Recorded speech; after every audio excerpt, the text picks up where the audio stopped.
Salut sur tous et tous, bienvenue sur la chaîne YouTube TMPI Albetel et également sur la chaîne YouTube de la Keila Beit Shoresh. Et aujourd'hui, j'ai le plaisir de partager autour d'un paracha de la semaine avec Fred. Merci de m'inviter. C'est un grand plaisir, Fred.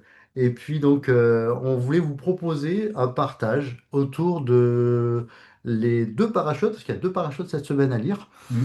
et qui sont intitulés en hébreu Vayarel et Pekoudé.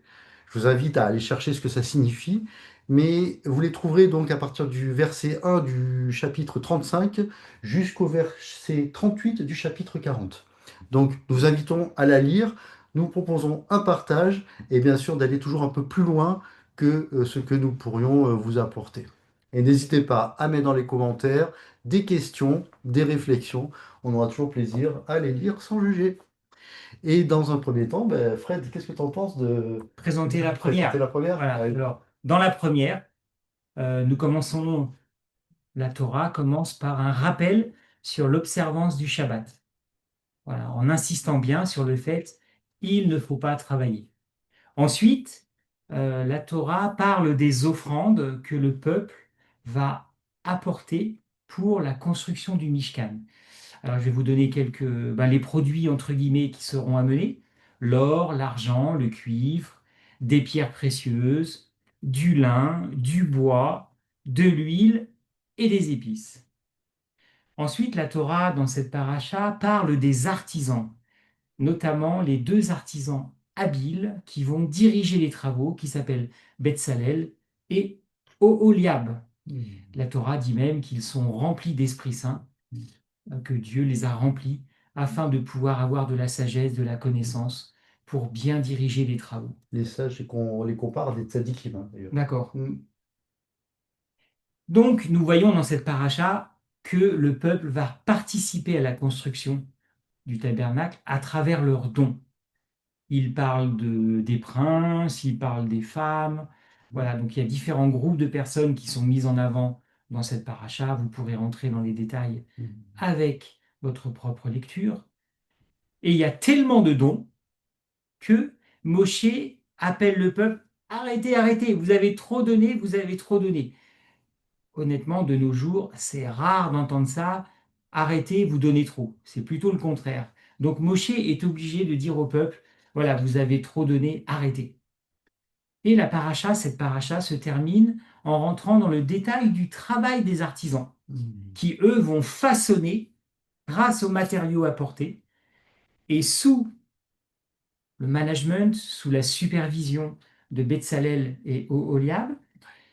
Les artisans vont travailler toutes les choses, tous les éléments qui vont constituer le Mishkan: les toiles, les tapis, les planches, les piliers, les rideaux, les tentures, les chandeliers, les autels, les vêtements pour les grands prêtres et les prêtres. Donc nous voyons une paracha qui rentre dans les détails, non pas de la fondation du Mishkan, sur quoi est fondé le Mishkan, mais comment va être fondé le Mishkan. Hmm. Alain, si je te dis, le Mashiach a vécu cette paracha, est-ce que tu serais étonné? Écoute, le Mishkan étant comparé à quelque chose de céleste également, dans ce sens-là, non. Je ne serais pas étonné que le Mashiach ait vécu le Mishkan, même dans ses différentes dimensions. Comment il les aurait vécus, à ton avis? Il les aurait vécus avec une plénitude, c'est-à-dire un aboutissement du sens, même des couleurs, des matériaux, tout ça a du sens. Hachem n'a pas choisi par hasard les matériaux. Et les sages nous montrent, là c'est trop juste pour détailler, mais le sens qu'ils comprennent de chaque matériau, même les quantités, enfin, il y a beaucoup d'éléments comme ça. Et Mashiach, je pense, révélerait, transmettrait complètement le sens, Le vrai sens du le vrai Mishkan. sens du Mishkan. Beaucoup de sages, d'ailleurs, comparent le Mishkan à notre propre temple, à nous, hein. On est tous Tu voudrais quelque dire part comme un que temple. notre cœur serait le Saint des Saints? Par Moi, je le exemple, comprends comme par ça. exemple, ouais. Le Donc, cœur, pas le cœur, l'organe seulement, mais non, oui, mais même le cœur, oui. ouais. Le cœur, la pensée, ce qui est au profond, donc même le fondement, dans le fond des intentions. Donc, si je te suis, on pourrait voir le Mishkan caché, par exemple, dans les paraboles qui parlent du cœur. On pourrait voir quelque chose. Ce Ouais, serait possible. ce serait possible. Et ça rejoint, alors d'ailleurs, dans Pécoudé, qui commence par le décompte que fait Moshe. En fait, Moshe rend compte au peuple de chaque shekel qui a été utilisé pour quelle destination.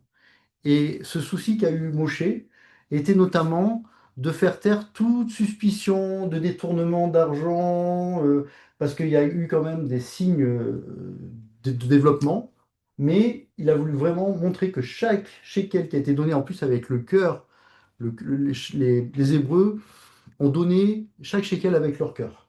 Et Ou souvenons-nous qu'on chaque vient élément. ou chaque élément, ouais, comme tu disais, des L'or, les pierres matériaux, précieuses, les les or, miroirs. ouais, Il y a un oui, enseignement fantastique sur les miroirs. Vous ouais, pourrez aller voir chez les sages. ouais, Les miroirs des femmes, c'est très profond oui. comme enseignement. Les femmes qui, d'après les sages, n'ont pas donné pour le veau d'or, n'ont pas donné d'elles-mêmes leurs bijoux pour le veau d'or. Mais d'elles-mêmes l'ont donné pour le Par contre, Mishkan. pour le Mishkan, cette construction du Mishkan, les sages nous montrent que c'est même une tentative de réparation de la faute du veau d'or.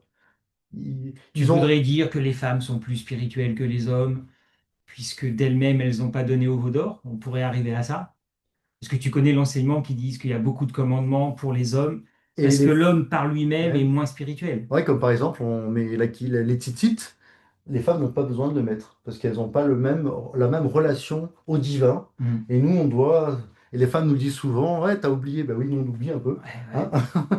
Et des fois, nos femmes sont un peu nos mémoires aussi, quelque C'est part. vrai pour la Hein. sagesse. Donc peut-être c'est lié. Mais moi, je te propose Ouais. un autre niveau. Je suis d'accord avec toi, le niveau du cœur.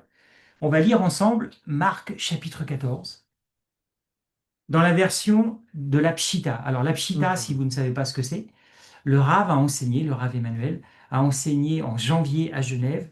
Il a fait une superbe yeshiva Ouais. en parlant de la Pshita, en parlant des croyants de l'Orient. On met trop en avant les croyants de l'Occident dans l'histoire et pas assez les croyants de l'Orient, notamment en araméen. La Pshita, ce sont des évangiles et des textes en araméen. Je vais vous lire chapitre 14 de Marcos à partir du verset 3. Donc, accrochez-vous, c'est de l'araméen traduit. Ne soyez pas étonnés si ça change de vos versions. Et vous allez voir que le Mashiach a vécu les dimensions de Vayakel. Comme il était à Bethania, dans la maison de Shemoun le lépreux, et qu'il était à table, il vint une femme ayant sur elle un flacon de baume, du nard le plus fin d'un grand prix. Elle l'ouvrit et le fit couler abondamment sur la tête de Yeshua. Pour quelques-uns de ses disciples, ce fut mal en leur âme, et ils dirent: Pourquoi la perte de ce parfum? Il aurait pu être vendu plus de 300 deniers et être donné aux pauvres. Et ils étaient en colère contre elle. La colère, dans un évangile. Mais Yeshua dit, je ne sais pas s'il a fait ça, mais laissez-la. Pourquoi l'agressez-vous? Elle a fait une belle œuvre envers moi. Vous avez toujours les pauvres avec vous, et quand vous le voulez, vous pouvez leur faire du bien. Mais moi, je ne suis pas toujours auprès de vous. Verset 8. Ce qu'elle avait à faire, elle l'a fait. Elle a anticipé, écoutez bien, elle a anticipé. Elle a embaumé mon corps comme pour l'ensevelissement. Amine, je vous le dis. Partout sera proclamée ma bonne nouvelle, parmi tous les peuples. On parlera aussi de ce qu'elle a fait à sa mémoire. Donc, Mhm. Zaror pour cette femme, Mhm. et des milliards de personnes ont lu cette histoire. En quoi Mhm. Yeshua a vécu cette paracha? Dans ce passage de Marc 14, vous avez les deux éléments présents dans Vayachel. Ouais. Une chose matérielle, le parfum, comme tous les éléments qu'on a apportés le Mishkan. Cette femme a apporté quelque chose de matériel, tout comme le peuple apportait au pied de Moshe pour construire le Mishkan. Et puis il y a le cœur. Voilà. Les personnes, les artisans, les princes, les femmes, les membres de tribus avaient un cœur pour apporter quelque chose. Cette femme avait le cœur pour dépenser des milliers d'euros. Si vous calculez 300 deniers au temps de Yeshua, cela 100 000 euros. correspond a un salaire annuel d'un ouvrier agricole. Ouais. Plusieurs milliers d'euros. Vous pouvez aller à Genève dans les rues basses, Mm. Coco Chanel, etc. Il y a des bouteilles de parfum, il y a des montres à 50 000 euros, Ouais. 100 000 euros. C'était Ouais. ça, le cœur de cette femme, Mm. sur la tête de Yeshua. Ça, c'était le bon Mm. cœur. Mais comme l'a dit Et- Alain tout à l'heure, avec Pécoudé, pour éviter qu'il y ait des mauvais cœurs et des mauvaises choses, vous verrez Pécoudé. ouais. Des disciples avaient un mauvais cœur. C'est quoi le Mm. mauvais cœur? Pourquoi elle a fait ça? On aurait mieux fait de garder l'argent pour donner aux pauvres. Mm. Elle n'a rien compris, cette femme. Ouais. C'est eux qui n'avaient rien compris. Et quand Yeshua a dit, elle avait à faire ce qu'elle a fait, elle avait à le faire. Et elle avait anticipé. Qu'est-ce qu'on apprend ici? Dans son cheminement, j'ai découvert ça cette semaine, j'avais jamais pensé comme ça à ça. Dans son cheminement, en fait, elle était plus avancée que les disciples. Parce qu'elle avait compris, elle avait anticipé, la Pshita le dit bien, elle a anticipé quoi? Golgotha, la gloire de Yeshua. Les disciples n'avaient pas anticipé, Et n'avaient pas préparé. et qui avait entendu, hein, qui avait été averti déjà par Oui, Yeshua, hein. Elle a, elle a compris avec le cœur, elle a anticipé, elle a vu plus loin, elle a voilà. vu le futur. Comme les gens dans Vayekel. Ouais. J'anticipe à quoi Ouais. sert le Mishkan. Mm. Je fais confiance, je mets mon cœur, Oui. j'apporte tout ce qu'il faut pour que je puisse construire ce qu'il faut faire. Oui. Ce qu'elle avait à faire, elle l'a fait. Ce que le peuple hébreu avait à faire, Ils l'ont ils fait. l'ont fait. Elle a même dépassé les attentes des autres. Ouais. Ah, ça me rappelle Vayakel. Ouais. Eh, arrêtez, arrêtez, vous avez dépassé mes attentes. Il y a un Vous avez trop zèle. donné. Ouais. C'est encore la paracha. Ouais. Elle a fait exactement comme le peuple et les femmes et les princes. Elle a tellement donné, elle a dépassé les attentes. Elle n'a pas regardé à elle-même, Non, elle a compté au-delà. non, Elle a vu le futur même pour oui. le peuple. Et Elle a les vu le autres, futur même de Yeshua, et les autres de ce qu'il avait critiquaient. dit. Tout Ouais. à fait. Et c'est intéressant parce que Moshe, quand il fait ce conte justement parce que les sages nous disent qu'il avait entendu déjà commencer des rumeurs, des phrases. Ah, t'as vu, Ok, il a un peu plus, comme il a les un peu plus de choses. disciples, Hein, critiques comme les disciples, ouais. en Marcos 14. Donc il a voulu faire taire aussi quelque part, et quelque part aussi les amener à ne pas chuter par leurs paroles, en fait, quelque part. Oui, C'est même un geste d'amour envers eux qu'il fait ça. bah, Il comme aurait pu Yeshua, les... hein. Ouais, Il leur dit, mais arrêtez, arrêtez, vos paroles sont pas constructives, arrêtez. Elle a tout compris. oui, Elle est beaucoup plus loin dans le cheminement que vous. Ouah, des disciples, ouais, peut-être certains étaient là depuis le début. On ne sait pas, hein. hmm, Bah, peut-être certains 3 ans et demi. ouais, Et elle avait plus compris que cela. Et ouais, puis vous savez qu'il y a d'autres disciples qui après vont lâcher, vont quitter, ne seront pas au Golgotha, vont trahir. Donc vraiment dans le cheminement, peut-être cette femme était beaucoup plus loin. ouais, Et dis-moi, qui ouais. c'est les premières personnes qui vont aller dans le tombeau? Tu penses que ce sont plutôt des hommes ou plutôt des femmes? C'est étonnant parce que tu vois, j'ai lu Marc chapitre 15 jusqu'à la Ouais, fin. ouais. Mais en fait, on voit, c'est les femmes. Les femmes les premières. Et les premières qui croient. Parce que quand tu lis, elles croient, mais même les premières qui sont allées, on n'ont pas osé le dire parce qu'elles se sont dit, ils vont pas nous Ils croire. vont se moquer de Ils nous. vont se moquer de Et nous. c'est peut-être les mêmes disciples de Marcos Et 14. il a fallu que Yeshua intervienne directement auprès des 11 pour que, quelque part, les Ouais. autres commencent à croire. Il leur a donné rendez-vous, mais en même temps, ils ont eu du temps pour Oui, y croire. Et oui, pourtant, ils avaient été avertis de la résurrection. Mais ils avaient besoin. Ça rejoint ce que tu disais par rapport à cette femme qui donne de son cœur, qui a vu plus loin. cheminée. Comme dirait notre Rave, le Rave Emmanuel Rodriguez Pérez, elle l'a vu avec les yeux spirituels, elle a vu le Les yeux du futur. cœur. Les yeux du cœur, elle a vu le futur.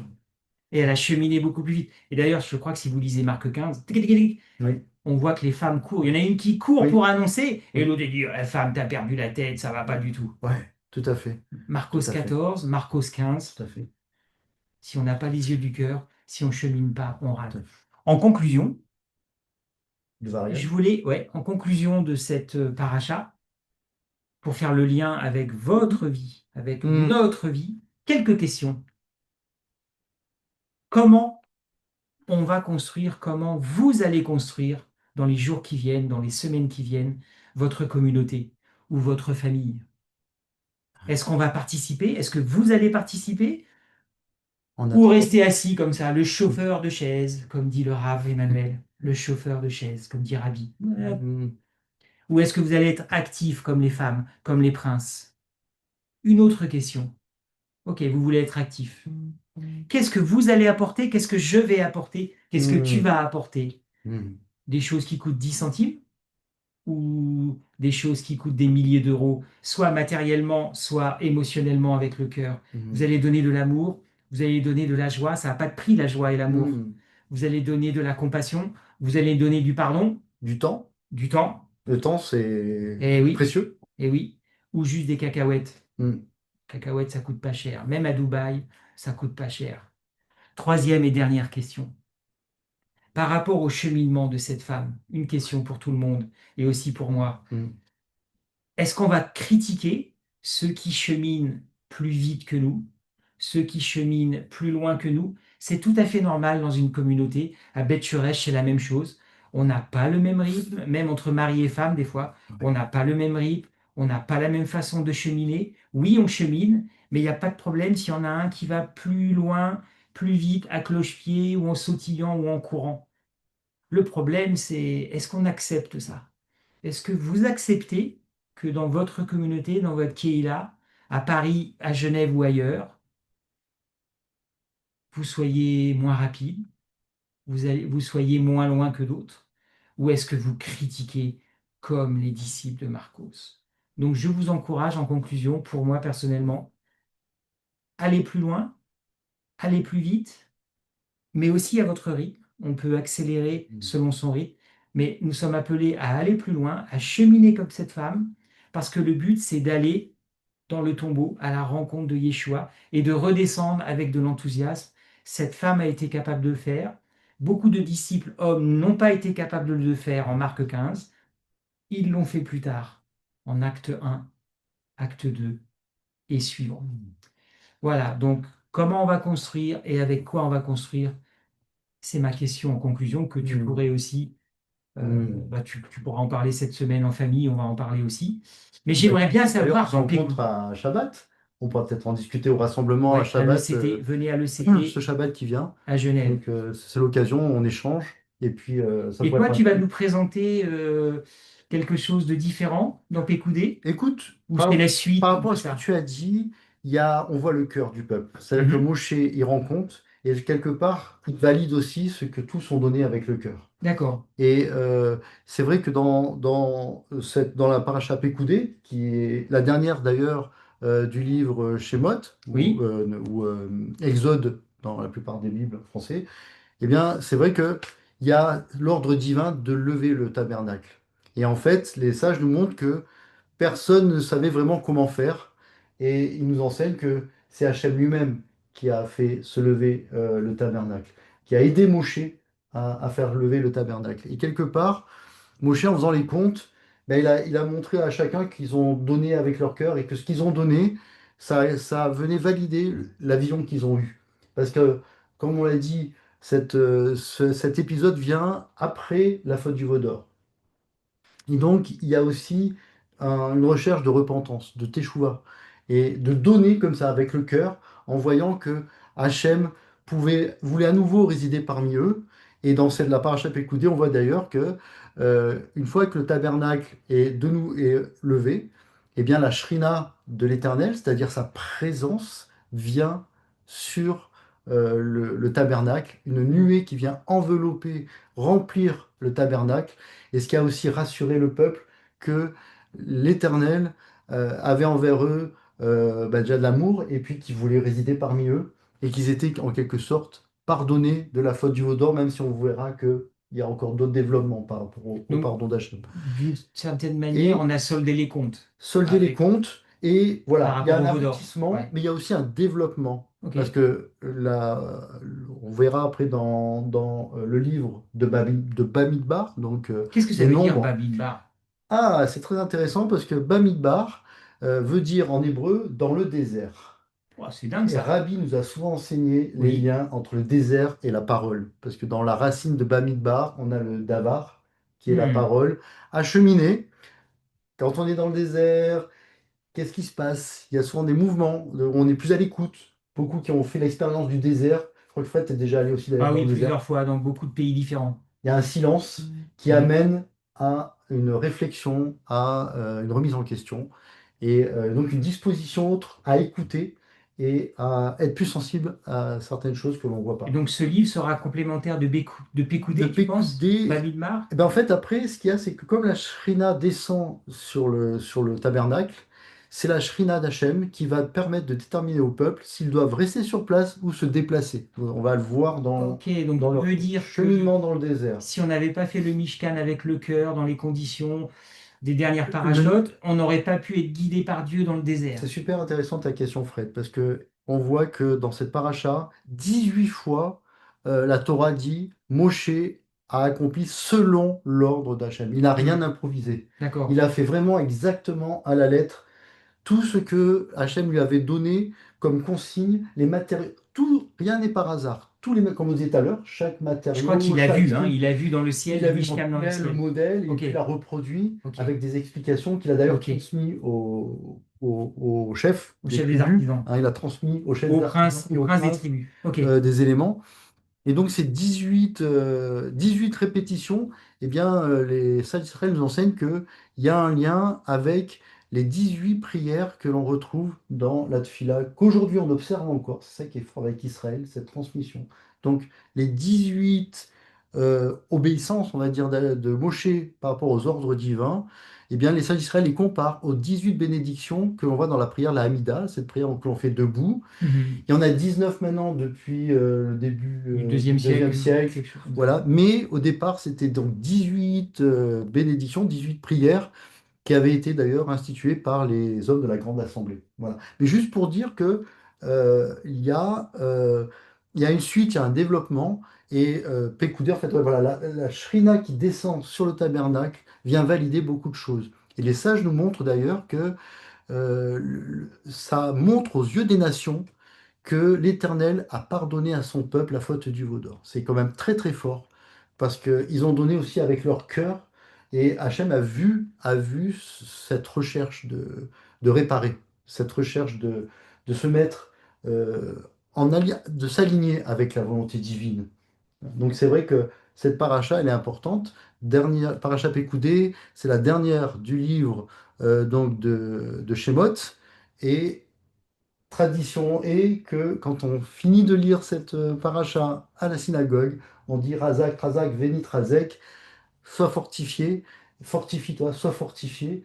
Et c'est aussi un encouragement pour avancer encore plus loin. Ah, tu veux dire qu'à travers cette phrase, on nous encourage à rentrer dans le troisième livre, le désert. Quelque part, à avancer encore, à faire un pas de plus. C'est En pas la fait, fin de c'est l'histoire. pas la finalité, c'est pas seulement de diriger le Mishkan. C'est pas une Mhm. fin en soi. Il y a encore un développement. Ça rejoint l'exemple que tu donnais pour Yeshua. La fin en soi n'était pas seulement qu'il soit là, ni qu'il soit crucifié, mais il y Il avait fallait voir encore plus un loin. développement. Et la femme, cette femme, a vu plus loin. Elle a vu que donner ce parfum d'une telle valeur, eh bien, allait être une bénédiction pour le futur. Le futur, pas pour soi, le futur pour le peuple. Là encore, on vous invite vraiment Hmm. à voir votre rapport par rapport à ça. Est-ce que je fais les choses pour moi, pour ma bénédiction personnelle, ou bien est-ce que je vois au-delà? Et dans la pensée juive, dans la pensée d'Israël, comme on l'avait développé la dernière fois, la semaine dernière avec Fred, la communauté, le peuple a une importance par rapport à l'individu.